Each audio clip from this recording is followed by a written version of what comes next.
ሰላም ጤና ይስጥልን ክቡራትና ክቡራን ተመልካቾቻችን ከናሁ ቴሌቪዥን ለዕለተ አርብ ምሽት ከሀገር ቤትና ከባህር ማዶ ያሰናዳናቸውን ስፖርታዊ ዜናዎቻችንን ከአሁን ሰዓት ጀምሮ ወደ እናንተ እናደርሳለን። እስከ ዜናዎቻችን ፍጻሜ ድረስ አብራችሁን እንድትቆዩ የአክብሮት ግብዣችን ነው።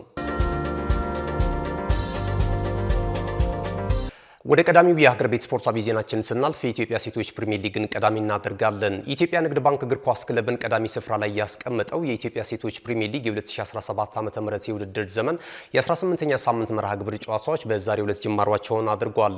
የመርሃ ግብሩ ቀጣይ ጨዋታዎች በነገው ዕለት ቀጥለው ሲከናወኑ ተከታዩ ጨዋታዎች ትልቅ ትኩረትን ስቧል። በዚህም መሰረት ነገ ዕለተ ቅዳሜ ረፋድ 4 ሰዓት ላይ ድሬዳዋ ከተማ ከአዳማ ከተማ ጋር ጨዋታቸውን ሲያደርጉ በዕለተ እሁድም የመርሃ ግብሩ ቀጣይ ጨዋታዎች እንደዚሁ ቀጥለው ይከናወናሉ። ጠዋት 3 ሰዓት ላይ ባህር ዳር ከተማ ከኢትዮ ኤሌክትሪክ እንዲሁም ሲዳማ ቡና ከሊጉ መሪ ክለብ ኢትዮጵያ ንግድ ባንክ ጋር የሚያደርጉት ጨዋታ እንደዚሁ 5 ሰዓት ላይ የሚከናወን ይሆናል። በዕለተ ሰኞ አዲስ አበባ ከተማ ከቦሌ ክፍለ ከተማ እንዲሁም ቀጥር 8 ሰዓት ላይ አምበሪቾ ከተማ ከቂርቆስ ክፍለ ከተማ ጋር የሚያደርጉት ጨዋታ ተጠባቂ ሆኗል። የሊጉን የደረጃ ሰንጠረዥ ኢትዮጵያ ንግድ ባንክ 45 ነጥቦችን ሰብስቦ በቀዳሚነት ሲመራ ሐዋሳ ከተማ በ12 ነጥቦች ዝቅ ብሎ ሁለተኛ ደረጃ ላይ ተቀምጧል በ33 ነጥቦች። ሲዳማ ቡና በበኩሉ በ32 ነጥብ ሶስተኛ ደረጃ ላይ የሚገኝ ሲሆን ልደታ ክፍለ ከተማና መቻል ተከታዩን ደረጃ ይዘውታል። የኢትዮጵያ ሴቶች ፕሪሚየር ሊግ የከፍተኛ ጎል አስቆጣሪነቱን ትራክ ሴናፉ አቁማ ከኢትዮጵያ ንግድ ባንክ 17 ግቦችን ከመረብ በማሳረፍ በቀዳሚነት ስመራ የኢትዮ ኤሌክትሪክ የፊት መስመር አጥቂ መሐሌት ምትኩ ደግሞ በ9 ግቦች ትከተላለች። ወደ ሌላኛው የሀገር ቤት ስፖርታዊ ዜናችን ስናልፍ የኢትዮጵያ ዋንጫን የግማሽ ፍጻሜ ጨዋታዎችን እናገኛለን። ወሳኝ ምዕራፍ ላይ የደረሰው የ2017 ዓ.ም የውድድር ዘመን የኢትዮጵያ ዋንጫ የግማሽ ፍጻሜ ጨዋታዎች በሐዋሳ የሚከናወኑ ይሆናል። በዕለተ ቅዳሜና በዕለተ እሁድ የሚደረጉት እነዚህ ወሳኝ ጨዋታዎችም ትልቅ ትኩረትን አግኝተዋል። ወሳኝ ምዕራፍ ላይ የደረሰው የኢትዮጵያ ዋንጫ የውድድር መድረክ ወሳኝና ተጠባቂ 4 የሩብ ፍጻሜ ጨዋታዎች ቅዳሜና እሁድ በሐዋሳ ሰው ሰራሽ ስቴዲየም ሲከናወኑ ነገ ዕለተ ቅዳሜ ቀን 7 ሰዓት የፕሪሚየር ሊጉ ተሳታፊው ክለብ ባህር ዳር ከተማ ከከፍተኛ ሊግ ተሳታፊው ክለብ ሸገር ከተማ ጋር የሚያደርጉት ጨዋታ ከወዲሁ ትልቅ ትኩረትን ስቧል። የጣና ሞገዶቹ ባህር ዳር ከተማዎች በሶስተኛው ዙር መርሃ ግብር አላባ ከተማን 4-2 በሆነ ውጤት በማሸነፍ ወደዚህኛው ዙር መቀላቀላቸውም የሚታወስ ነው። በተመሳሳይ ተጋጣሚው ቡድን ሸገር ከተማ ኢትዮጵያ ንግድ ባንክን በመርሳት ወደዚህኛው ወሳኝ ምዕራፍ መሸጋገሩም አይዘነጋም። በተጨማሪም ሸገር ከተማ ከቀናቶች በፊት እየተወዳደረ በሚገኝበት የከፍተኛ ሊግ የሊግ እርከን ላይ ቀሪ የአራት ጨዋታ መርሃ ግብር ዕድሜዎች እየቀሩት ወደ ኢትዮጵያ ፕሪሚየር ሊግ ማደጉን ተከትሎ ይህንንም ጨዋታ ተጠባቂ አድርጎታል።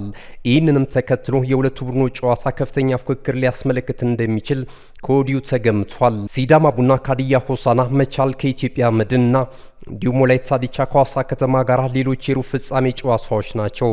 ካሽጎ በየትኛውም ዓለም ሆነው በማንኛውም ሰዓት ለወገኑ የሚደርሱበት ፈጣን የገንዘብ መላኪያ ተከፈተሎ። ማስተርና ቪዛ ካርዶን በመጠቀም ከ5 እስከ 20 ዶላር የሚልኩበት አዲስ የገንዘብ መላኪያ መንገድ። ካሽጎን ለየት የሚያደርገው የትኛውም የገንዘብ ዝውውር በፍጥነት አገልግሎት ከመስጠቱም ባሻገር ለማንኛውም አገልግሎት ምንም አይነት ክፍያ አለመጠየቁ ነው። በሀገራችን ታሪክ ገንዘብን ከውጪ ወደ ሀገር ቤት በማስተላለፍ በመተግበሪያ መልክ አገልግሎት መስጠት የጀመረው የመጀመሪያው ሀገር በቀል የገንዘብ መላኪያ ዘዴ ካሽጎ ከ4500 በላይ ባሉ የባንክ ቅርንጫፎች አገልግሎት እየሰጠ ይገኛል። ገንዘቦን በሰኮንዶች ልዩነት ውስጥ ይፈልጉ በአካውንቶ ወይንም በእጆ ቆጥረው የሚወስዱበት ልዩ ዘዴ። በቅርቡ ሁሉንም ኢትዮጵያዊ ባለቤት ለማድረግ ጉዞ የጀመረው ካሽጎ ዛሬውኑ መተግበሪያውን በስልኮ ላይ በመጫን የአገልግሎቱ ተጠቃሚ ሆኑ። ፍጥነት መለያችን፣ ኢትዮጵያን መክፈቻችን፣ ካሽጎ ነው መላኪያችን። ካሽጎ የአዲሱ ትውልድ ብራንድ። ክቡራትና ክቡራን ተመልካቾቻችን ከናሁ ቴሌቪዥን ስፖርታዊ ዜናዎቻችን እንደቀጠሉ ናቸው። ቀደም ሲል የሀገር ቤት ስፖርታዊ ዜናዎች ወደ እናንተ ደረሱ። ከዚህ ሰዓት ጀምረን ደግሞ የባህር ማዶ ስፖርታዊ ዜናዎችን ነው ወደ እናንተ የምናደርሰው። የእንግሊዝ ኤፍኤ ካፕ የውድድር መድረክን ቀዳሚ እናደርጋለን። የውድድሮች ሁሉ ንጉስ የሆነው በእንግሊዝ ኤፍኤ ካፕ የውድድር መድረክ የሩብ ፍጻሜ ጨዋታዎች ነገና ከነገ በስቲያ የሚከናወኑ ይሆናል። በዚህም መሰረት ነገ ቀን 9 ሰዓት ከ15 ላይ የሩብ ፍጻሜው የመጀመሪያ ጨዋታ የሚሆነው ፉልሃም በሜዳው ክራቨን ኮቴጅ ክሪስታል ፓላስን በሚያስተናግድበት ጨዋታ ይሆናል። ይህ ጨዋታ ቀን 9 ሰዓት ከ15 ላይ ከተከናወነ በኋላ ደግሞ ምሽት 2 ሰዓት ከ15 ላይ ብራይተን በሜዳው አሜክስ ስቴዲየም ኖቲንግሃም ፎረስትን የሚያስተናግድበት ጨዋታ ትልቅ ትኩረትን ስቧል። የሩብ ፍጻሜው ሌሎች ተጠባቂ ጨዋታዎች በዕለተ እሁድም ቀጥለው ሲከናወኑ የሻምፒዮንሺፑ ተሳታፊው ክለብ ብሪስተን ከአስተን ቪላ ጋር ቀን 9 ሰዓት ከ15 ላይ ጨዋታቸውን የሚያከናውን ይሆናል። በርንማውዝ በሜዳው ቫይታሊቲ ስቴዲየም ማንቸስተር ሲቲን የሚያስተናግድበት የአመሻሽ 12 ሰዓት ከ30 ጨዋታ እንደዚሁ ተጠባቂ ሆኗል። የምዕራብ ለንደኑ ክለብ ፉልሃም አስቀድሞ ማንቸስተር ዩናይትድን በማሸነፍ ወደዚህኛው ዙር ማለፍ መቻሉ የሚታወስ ሲሆን በተመሳሳይ ክሪስታል ፓላስ ደግሞ ሜልዌል የተሰኘውን የሻምፒዮንሺፑን ተሳታፊ ክለብ በማሸነፍ ነው ወደዚህኛው ዙር ማለፍ የቻለው። ማንቸስተር ሲቲም ከሻምፒዮንሺፑ ጠንካራው ክለብ ከነበረው ፕሌሙዝ ጋር ገጥሞ እንደዚሁ ድል አድርጎ ወደዚህኛው ዙር ማለፍ መቻሉም የሚታወስ ነው።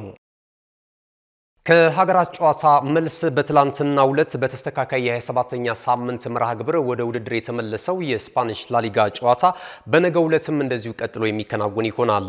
ነገ ሪያል ሶሲዳድ በሜዳው ሪያል ቫላዶሊድ ቀን 10 ሰዓት ላይ በሚገጥምበት ጨዋታ ጅማሮን የሚያደርግ ይሆናል። በዚህም መሰረት ነገ ሌሎችም ጨዋታዎች ሲከናወኑ ኤስፓኞል ከአትሌቲኮ ማድሪድ አመሻሽ 12 ሰዓት ከ15 ላይ ጨዋታቸውን የሚያከናውን ይሆናል። የአሰልጣኝ ዲያጎ ሲሞኔው ቡድን ኤስፓኞልን ለማሸነፍ ቅድመ ግምትም አግኝቷል።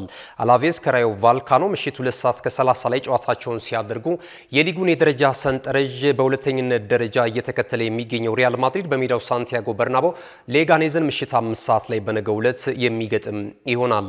በዕለተ እሁድ የላሊጋው ጨዋታዎች እንደዚሁ ቀጥለው ሲከናወኑ ኤታፌ ከቪላሪያ ቀን 9 ሰዓት ላይ፣ የሊጉ መሪ ክለብ ባርሴሎና በሜዳው እንደዚሁ ጂሮናን የሚያስተናግድበት ጨዋታ ምሽት 5 ሰዓት በዕለተ እሁድ ቀን 11 ሰዓት ከ15 ላይ ጨዋታቸውን ያደርጋሉ። ቫሌንሺያ ከማሎርካ ምሽት 1 ሰዓት ላይ፣ አትሌቲክ ቢልባኦ እንደዚሁ ከኦሳሶና ምሽት 1 ሰዓት ከ30 ላይ በዚሁ ሰዓት ላይ ጨዋታቸውን ሲያደርጉ፣ ሪያል ቤቲስ ከሴቪያ ምሽት 4 ሰዓት ከ30 ላይ ጨዋታቸውን የሚያከናውን ይሆናል። የላሊጋውን የደረጃ ሰንጠረዥ ስንመለከት ትላንትና ምሽት በተስተካካይ ጨዋታ ኦሳሶናን በማሸነፍ ነጥቡን ወደ 63 ከፍ ማድረግ የቻለው ባርሴሎና በ63 ነጥቦችና በ51 ንጹህ የግብ ክፍያ በቀዳሚነት ሲመራ፣ ሪያል ማድሪድ በ3 ነጥቦች ዝቅ ብሎ 60 ነጥብና 32 ንጹህ የግብ ክፍያን ይዞ ሁለተኛ ደረጃ ላይ ተቀምጧል። ሌላኛው የከተማው ክለብ አትሌቲኮ ማድሪድ በ56 ነጥቦች ሶስተኛ ደረጃ ላይ ተቀምጧል። አትሌቲክ ቢልባኦ በበኩሉ በ52 ነጥቦች እንደዚሁ አራተኛ ደረጃ ላይ ተቀምጦ እየተመለከት ነው እንገኛለን። የላሊጋውን የከፍተኛ ጎል አስቆጣሪነት ትራክ ደግሞ ሮበርት ሌቫንዶስኪ እንደዚሁ ከባርሴሎና በቀዳሚነት እየመራ ይገኛል። በተመሳሳይ የጣሊያን ሴሪያ የ30ኛ ሳምንት መርሃ ግብር ጨዋታዎችም እንደዚሁ ወደ ውድድር ይመለሳሉ። ነገ በሚደረጉ ጨዋታዎች ቬንዚያ ከቦሎኛ እና እንዲሁም ደግሞ ኮሞ ከኢምፖሊ ቀን 11 ሰዓት ላይ በኩል ተመሳሳይ ጊዜ ጨዋታቸውን ሲያደርጉ፣ ዩቬንቱስ በሜዳው እንደዚሁ አሊያንዝ ጄኗን ምሽት 2 ሰዓት ላይ የሚያስተናግድበትም ጨዋታ ይጠበቃል። ሊቼ ከሮማ ምሽት 4 ሰዓት ከ45 የነገ ዕለተ ቅዳሜ ጨዋታዎች ሲሆኑ፣ በዕለተ እሁድም የሴሪያው ቀጣይ መርሃ ግብር ጨዋታዎች እንደዚሁ ቀጥለው ይከናወናሉ። በዚህም መሰረት ካግላሪ ከሞንዛ ቀን 7 ሰዓት ከ30 ላይ፣ ፊዮሬንቲና እንደዚሁ ከአታላንታ ቀን 10 ሰዓት ላይ ጨዋታቸውን ያደርጋሉ። የሊጉ መሪ ክለብ ኢንተር ሚላን በሜዳው ሳንሴሮ ዩዲኒዜን የሚያስተናግድበትም ጨዋታ ትልቅ ትኩረትን አግኝቷል።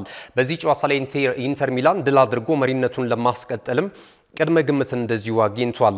የሳምንቱ የሴሪያው ተጠባቂ ጨዋታ በናፖሊና በኤሲ ሚላን መካከል ይደረጋል። ይህ ጨዋታ ምሽት 3 ሰዓት ከ45 ላይ በዕለተ እሁድ የሚደረግ ሲሆን ናፖሊ በሜዳው ዲያጎ አርማንዶ ማራዶና ኤሲ ሚላን የሚያስተናግድበት ጨዋታ ትልቅ ትኩረትን አግኝቷል። የሊጉን የደረጃ ሰንጠረዥ ኢንተር ሚላን በ64 ነጥቦችና በ38 ንጹህ የግብ ክፍያ በቀዳሚነት ሲመራ፣ የደቡብ ጣሊያኑ ክለብ ናፖሊ በ61 ነጥብ ሁለተኛ ደረጃ ላይ ተቀምጧል።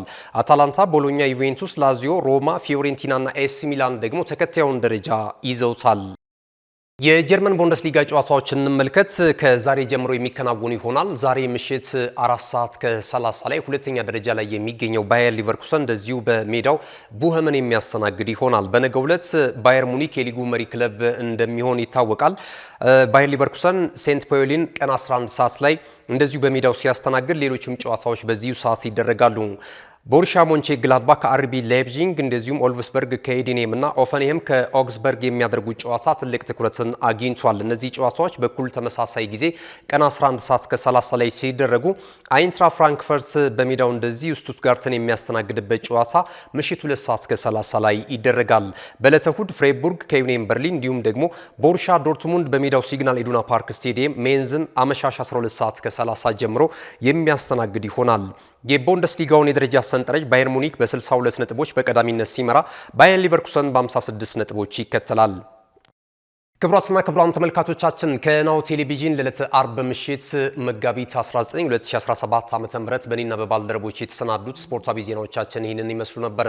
ስለተከታተላችሁ እናመሰግናለን። የናሁ ቴሌቪዥንን ተወዳጅ ፕሮግራሞች ለማግኘት በዲኤስቲቪ 481 ላይ ታገኛላችሁ። ከዛ በተጨማሪ ደግሞ በማህበራዊ ሚዲያዎች በተለያዩ አማራጮች እየመጣ እንገኛለን። በተለይ ዩቲዩብ ቻናላችንን ከ360 ሺህ በላይ ተከታዮች አሉት። ላይክ፣ ሼር፣ ሰብስክራይብ እያደረጋችሁ ቤተሰብ እንድትሆኑና ወቅታዊና አዳዲስ የሀገር ቤትና የባህር ማዶ መረጃዎችን እንደወረዱ እንድታገኙ እንጋብዛችኋለን። ስለተከታተላችሁ እናመሰግናለን። መልካም ጊዜ ይሁንላችሁ። እነሆ የምስራች! የ10 አየር መንገድ የበረራ ትኬት ለውድ ደንበኞቹ በተቀላጠፈና አስተማማኝ በሆነ መንገድ እያቀረበ ያለው። በዚህም በደንበኞቹ የተመሰገነው ጉዞጎ አሁን ደግሞ ተደራሽነቱን በማስፋት ተጨማሪ ባንኮችን በማካተት ለውድ ደንበኞቹ የበለጠ አስተማማኝ ለመሆን ችሏል። የጉዞጎን አፕሊኬሽን ከአፕ ስቶር ወይም ከፕላይ ስቶር በማውረድ የመነሻና የመድረሻ ከተማዎትን መርጠው ዋጋ አወዳድረው የሀገር ውስጥም ሆነ ዓለም አቀፍ በረራ ማድረግ ካሰቡ የበረራ ትኬቶን ክፍያ በአቅራቢያው በሚገኙ ባንኮች አንድም በአካል በመሄድ ወይም በኦንላይን የክፍያ አማራጮች ክፍያዎትን በመፈጸም የበረራ ትኬቶን በእጅ ያስገቡ። ከዚህም በተጨማሪ እንደ ሁሉ ጊዜው ወደ ጉዞጎ የጥሪ ማዕከላችን 7473 በመደወል ከሙሉ የበረራ መረጃ ጋር የ24 ሰዓት የትኬት አገልግሎት ማግኘት እንደሚችሉ ስናበስሮ በታላቅ ደስታ ነው። ለበረራዎ ጉዞጎ!